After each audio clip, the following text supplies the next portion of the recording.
Hello, welcome to Staillo Gaming. After modeling the alien, I decided to model the outhouse, cake, and key to be able to start the coding aspect of this game. This was around the time I was spending time with family from 2 videos ago, so just ignore how long it took me to finally release this video. This is around the time one of my devlogs hit 1k views, so thank you so much. I finally opened Unity, created a makeshift land. I wanted it to be round like in Astrophobia, where placing the trees made the landscape look like a large oval. I just began placing the models in, added box colliders, added player movement, you know the drill. This happened because I had rigid body alongside character controller, so I just took off rigid body and it was fine after that. I'll probably use this error for another game, possibly just for fun. Next thing on the list was to have the camera to move around the player. I recently played Farewell North by Cal Banks 2 videos ago, and that's a great example of how I want the camera to rotate around the player. How was I going to do that? I had no idea at the time, so I got to work.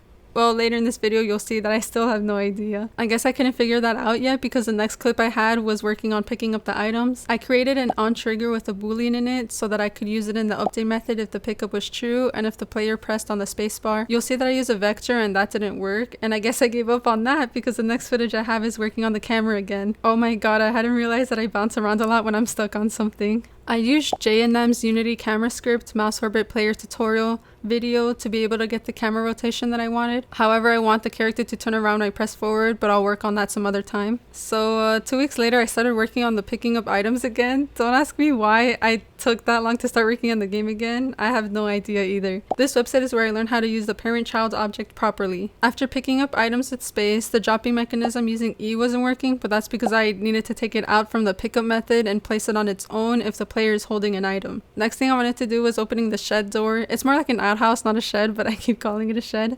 Didn't know how to do this either, but Quaternion came to the rescue. It feels so good when your game works as expected. Almost. I gotta fix it up so it doesn't like pop in and out like that. There's so many more models I want to create for this game. This was supposed to be a cat for virtual cat app idea I have, but the finished product looked more like a dog, which is perfect for the alien game because that's what I needed. Thank you so much for watching, and I'll see you in the next video. Bye!